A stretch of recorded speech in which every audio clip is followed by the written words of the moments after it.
This is the Work Smart Hypnosis podcast, session number 389, Spiritual Hypnosis for Non-Spiritual Hypnotists.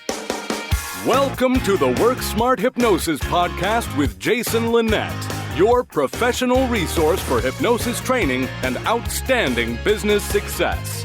Here's your host, Jason Linett.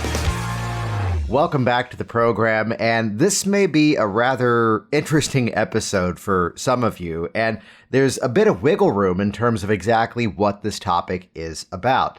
Simply put, you often find yourself in a situation where your belief systems, your model of the world may be different than that of the client. So in the shape of this quick episode, we're going to talk a bit of exactly how to modify your process based upon the client in front of you. Because when you go into a session with a preconceived notion as to how it's supposed to play out, well, you often then set yourself up for some major challenges inside of the session. And it's through the result of seeing thousands of clients over the years and hearing where they come from and also interacting with different communities and honestly hearing a few, horror stories that some have faced. My task here today is to help you to hedge off some rather embarrassing, if not uncomfortable moments. For more like this, head over to WorkSmartHypnosisLive.com. This is the live and online training and certification program that I actually do in partnership with Richard Nongard. We actually do this training together because even though we are friends, we have very different opinions at times in terms of how do you guide the client towards the place of creating change. However, we still end up at a very similar result, which in part kind of amplifies the topic of this week's episode of different pathways towards a common shared goal. The interesting thing about this event is that typically half of the attendants are people who are brand new to hypnosis, and this is the first official training that they're doing. Meanwhile, the other half of people already perhaps have significant training, and yet perhaps you're just not getting the results that you typically would like to see. And it's through the combination of my phenomenon-based approach to change, as well as Richard's evidence-based approach to change, really filling in those gaps and helping you to step out of that frustration and instead into greater efficacy. So check that out over at WorkSmartHypnosisLive.com. And with that, let's dive directly into this week's episode. Here we go. Session number 389, Spiritual Hypnosis for Non-Spiritual Hypnotists. Now, I have a bit of a feeling that the topic of this week's episode requires a story to kind of kick things off. And I share my opinions of the world, my perspectives of the world, only ever to be that of mine. So it's how many of us can find a way to continue to work together and get along, and even better, find a respectful way to interact with each other.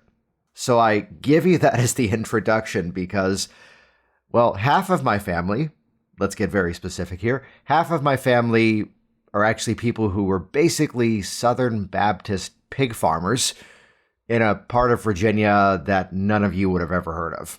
And the other half of the family were a mixture of Russian and Jewish immigrants who found their way over to the Bronx part of New York City and then eventually migrated from New York City down to Portsmouth, Virginia. And as my late grandmother one time described it, cried for about a week as a result of that move. We'll leave it at that.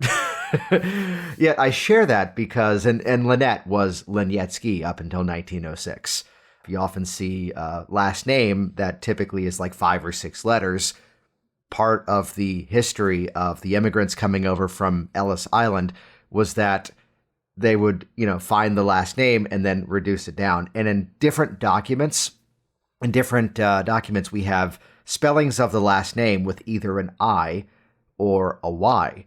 So one would be Russian, one would be Polish, and a family member recently did the whole 23andMe thing and found it was like right down the center, almost as if right on the border. And again, that's one half of the family. The other half, very much not.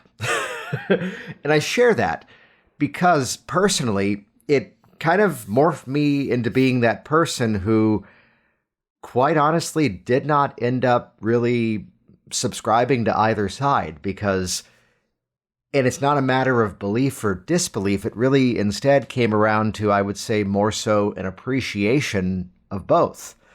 So sometimes there is a bit of a playful way of describing it of apathetic agnosticism. So I'm not really too, stuck on picking a specific side or belief, yet still an appreciation and an understanding. And if there's one big takeaway to take away from this week's episode, let it be the statement I'm about to make.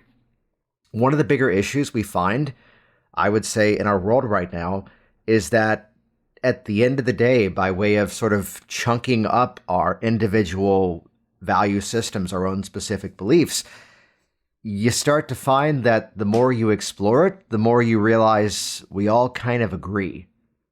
We all kind of agree in terms of what we perceive to be a greater good, a greater understanding of the world. We might have very different ways of getting there, though. And that's where sometimes people would get into conflicts. But at the end of that conversation, people are looking for a greater good and a greater desire in terms of what it is that they're looking for and what their models of the world may be. So I give you this as an example in a world where very clearly we don't really have that ability to say politics aside, though politics aside, as we were entering into another election cycle here in the U.S. right before this episode comes out. Actually, this episode comes out the day before the next election here in the U.S., we find that, here's that heated debate, here's that argument. And yet, if you kept chunking up, almost in the way that you would with a visual squash or a kinesthetic squash, the way that I do it inside of my hypnosis training and my approach, that overall value ends up at a very similar place for both sides of the aisle, even for those with a belief system and those not necessarily with one. And I put that out there because I've been on the other side of hearing the client who went to another practitioner and everything filtered through one specific model of the world, and it was not as flexible as it should have been.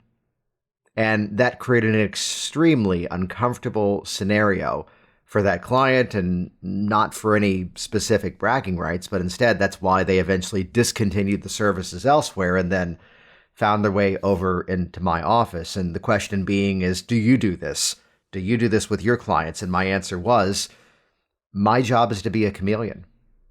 My job as a practitioner is to listen to you where you are and help you to get where you want to be. My definition of all things hypnotic change now is that of my only role is to help you to amplify what you want and help you to get there in a much more efficient way. So it's that idea that throughout the process, I would actually now internally describe hypnosis as that process of mutual, positive psychological influence in which hypnotic phenomenon may be possible to help amplify a specific person's desires. It's so much easier to help your client get what they want rather than to help them get your perception of the model of the world. I mean, this may seem like a diversion away from this topic today of spiritual hypnosis for non-spiritual hypnotists, yet it comes back around to the time that it was a psychiatrist who called on behalf of her client who was exceptionally obsessive-compulsive disorder. And take note, the story began with calling out that this was a referral, and the situation was that, well, this man doesn't want to quit smoking. But even he could accept the fact that 3 packs of cigarettes a day is far too excessive, and he doesn't want to quit. However, he does want to reduce it down to perhaps just a couple of cigarettes a day, and he was calling around and was hearing this advice, hearing this opinion that, well, you're not going to be successful then. The only way to do it is to quit. The only way to do it is to stop it entirely. And that was not his goal. That was not his perceived model of the world. And again, in conversation with the doctor who was making the referral, I threw out the assumption, well, look at everything as if it's a strength. Different habits, different behaviors, if it was applied somewhere else in your life, wouldn't it serve as a strength? The classic example of this would be you could label it as a problem that you might have a fear of public speaking. Yet here is this consistent pattern of behavior that is working really hard like an alarm system to do its best to try to keep you safe. And yet, if that same tendency was there perhaps for someone working contractor, some sort of construction person working in a high-rise, building a building, that same consistent level of concern and alarm to keep them from, accidentally walking off the edge of the building and plummeting a good distance. In another part of their life, that could be perceived as a strength. The person who doesn't forget to have the fear of driving on highways. Meanwhile, you forget where you put your phone down when you came home. The same ability somewhere else in life can be perceived as a strength. So this man was an expert at creating patterns and rituals and reliable systems of behavior that, again, in conversation with the doctor who was making the referral, heard this and goes, why didn't I think of that before? I go, well, makes sense, right? He goes, and she goes, can I watch? I'm like, sure. We did the session in her office, actually. And the man's goal was not to quit smoking. The man's goal was to reduce it down. And even he could say that, look, I realized that 3 cigarettes a day is probably a lot better than 60 cigarettes a day. And if you've ever heard me use the phrase of enjoy the hell out of it, came back to this specific story, which was, you know what? If you're going to make that decision to go down to 3, I think everyone would agree that, it may not necessarily be the best pattern of behavior to reinforce, but clearly it's a lot better than the one it was before. There is a need to tell the end of the story, though, that I just found the way to layer into our conversations of, and you know what? At some point, if you just get bored with those 3 cigarettes and decide to call me up and say, hey, you know what? I got bored with them and I just decided to quit on my own, but I did that myself. That's entirely your decision. I'm not the one who's here to tell you what to do. Almost exactly 6 months later, there's a phone call. Hey, you know what, Jason? I just kind of get bored with those 3 cigarettes on my own and just decided to quit myself. And I did that for myself, though. Like, good for you. Good for you. High fives around. Doesn't mean you can't drop some suggestions and some hints. And again, if they're picked up, fantastic. Which on this theme of stop smoking, the real intention of this week's episode is more to tell stories that help to illustrate this. It's the day that, by a random fluke, I had either 5 or 6 clients in the office, again, also to quit smoking, and every session was different. Every session was different, not for the sake of my amusement, yet for the fact that everyone came in with a different set of goals. The client who comes in, and she did not complete my office forms. She did not complete them at all to, the full ability that she could have. It gave the basic information. It gave her name or contact information and the standard, but when it came around to her goals, she wrote 2 words: God's temple. And from one half of my upbringing, this understanding that her model of the world was that if she was still smoking as she passed away, she was not protecting the body that God gave her as a gift. Therefore, she would not be welcomed into the kingdom in her final days. And the session became a celebration of making this decision as she prepares for the next phase of her life. No, we didn't go to fire and brimstones and, did I say that right? Or the threat of the devil and everything else. No. She had already been doing that to herself, and she'd already been telling herself that extremely negative story based on her belief systems and her model of the world, and instead the session became this celebration, feeding to her what was important in her models of the world. Fast forward later on in the day, the man points his finger at me and tells the story of having been sober for 5 years, but it was a struggle, not necessarily with the struggle of getting rid of the alcohol, but the struggle that every Alcoholics Anonymous meeting he went to was, quote, trying to cram God and Jesus down his throat. And that wasn't his belief system. To which I adopted the always popular attitude of playing dumb and grabbing a sheet of paper, I looked at all the notes he had filled out. I'm like, okay, well, I'm just looking on what you had filled out here, and like, you didn't mention any of that here as a reason why you were trying to quit, so I wasn't going to bring it up. He goes, oh, okay. And we just did everything, by the book, talking about his specific goals. Buckle up for the end of the day. The woman comes in, last client, and informs me that she is quitting smoking because her husband said she needed to. And I can sense the hairs in the back of many of your necks going, oh, that's a red flag. She's not going to quit smoking. Yet in her specific faith, it is a responsibility for her to honor and respect the wishes of her husband. May not be your specific model of the world, but suddenly she gave me the pass. She gave me the ticket to explain exactly what she needed for it to be effective in her culture, for her to be successful quitting smoking. I did feel the need to ask a follow-up question. Does he know you're here? And she sits upright and basically explains he need not concern himself with how I've quit. All that matters is I'm quitting today. By the way, I am paying cash, so there's no paper trail. Like, this woman's awesome. Let's do this. And all these people were successful. I followed up even more thoroughly with them just because I thought this is going to be an amazing teaching lesson later on. I am now in my head, because as I hit record a little while ago for this week's episode, I felt the intention and the calling to not tell the next story, and now I need to. So I will leave out the details of where I was. It was not in my immediate area, but through a bit of travel, suddenly I realized there was a hypnotist doing a one-day workshop, and traveling for fill in the blank, the events I was doing. I'm making this rather non-specific so none of you can trace the story. Yet it was the time that I booked a 22-hour layover on a flight out to the West Coast because it allowed me to stop somewhere in the middle of the country, take just my carry-on for this extremely long trip away from the airport, catch a taxi, go attend one-day training, and then go back to the airport where my luggage was already being loaded onto the next flight. And you ever have that moment where you catch yourself with your foot firmly planted in your mouth and you then realize, oh dear, how do I climb out of this? In no disrespect, or maybe disrespect intended, I hinted at a news story that I had heard, not to realize I was telling the story to the person who was at fault in the story. And this may be, again, part of the issue because they did not realize that it was being shared in a, let's call it out, judgmental light.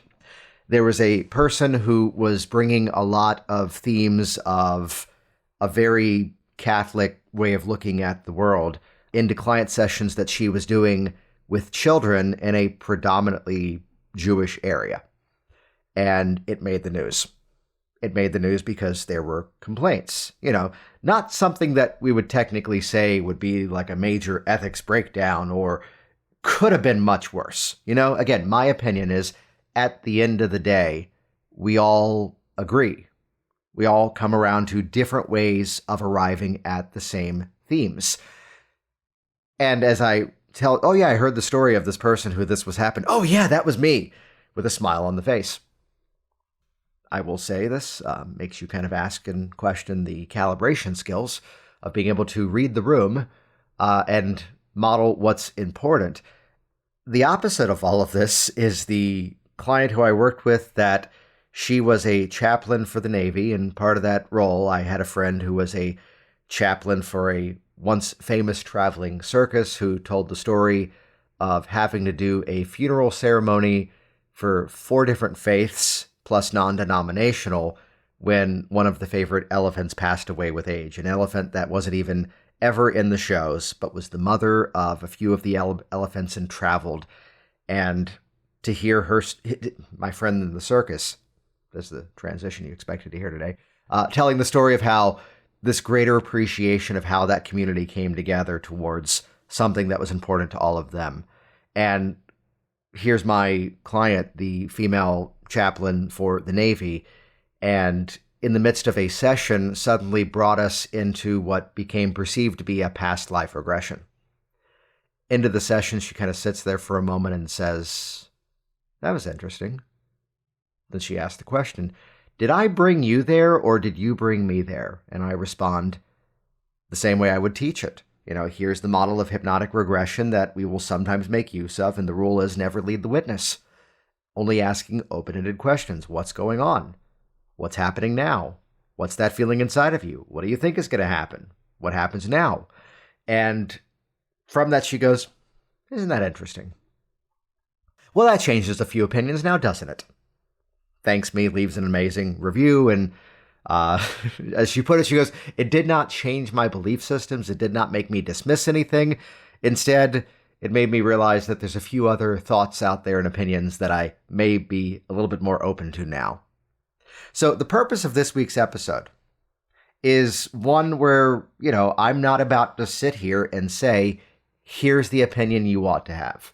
Here's the way of the world you should hold on to.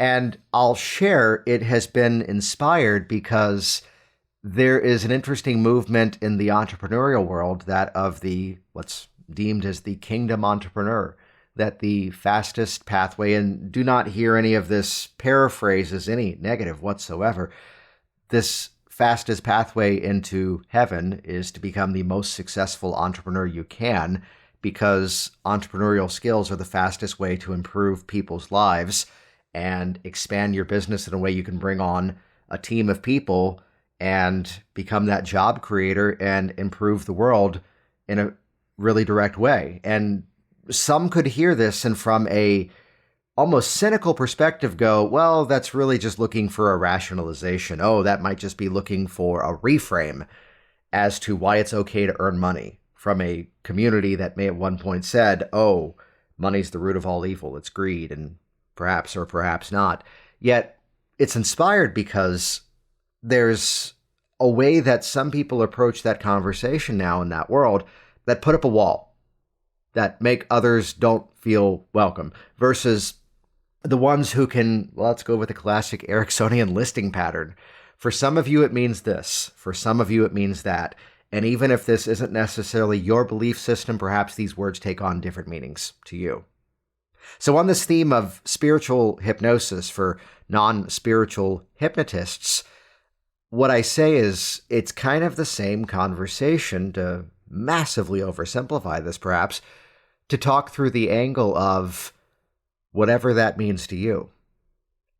And it's where I will actually use in my sessions very ambiguous language to open it up for those who it may be of importance to them, and to open it up and to change the perceptions as to what's important inside. So to share some of the language of this, it would often be connecting with whatever it is that you consider to be a higher power.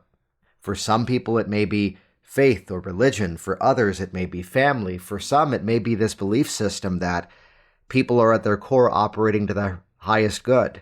Whatever that means to you, connect with that force stronger than even the individual, and process continues.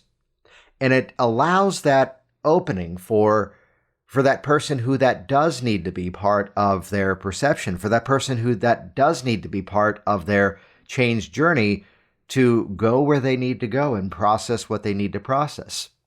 And for the person whose belief systems may be none of the above. I had someone a while ago who, shared in that moment, he goes, I never really thought about how this applied to my family. And I had been keeping this problem more specific to myself. And I realized that, all this procrastination that he was dealing with, all this fear of failure stuff he had been dealing with, and really even fear of success at times, came around instead to this understanding that the change was going to affect something bigger than himself. And for one person, that may now connect to faith and religion and something very different. And for him, it connected to that belief system inside of himself that he needed to expand these goals and let it become something that was important for everyone around him. And by doing so, suddenly the productivity came even faster. So I share these themes today because I've seen people often become dismissive when suddenly it's not their model. It's not their perception of the world. And yet to look at along the way, there's this ability, and let me come back to the one word that I used earlier, that of being the chameleon, that of being flexible, that place where it's open for those who wish to go that direction, yet we're not overtly shoving them square peg into a round hole.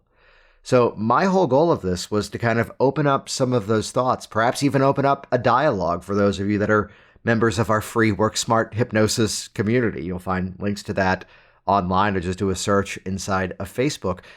And it's that ability to meet our clients where they are and help them to get where they wish to go. Jason Linett here once again, and as always, thank you so much for interacting with this program, for sharing it in your ongoing conversations in our world, in our shared hypnotic communities. And again, head over to worksmarthypnosislive.com. This is where you can get access to hypnotic workers as well as a live and online interactive training where classically, again, half the people are brand new to hypnosis and it's the very first thing that they're doing. Meanwhile, the other half are folks who may have significant training, yet you're noticing there's some clear gaps in terms of your skills. It's from that evidence-based approach as well as that phenomenon-based approach that we tend to have so many people now launching their careers and really getting out there and helping a ton of people. Check that out, worksmarthypnosislive.com. Thanks for listening to the Work Smart Hypnosis podcast at worksmarthypnosis.com.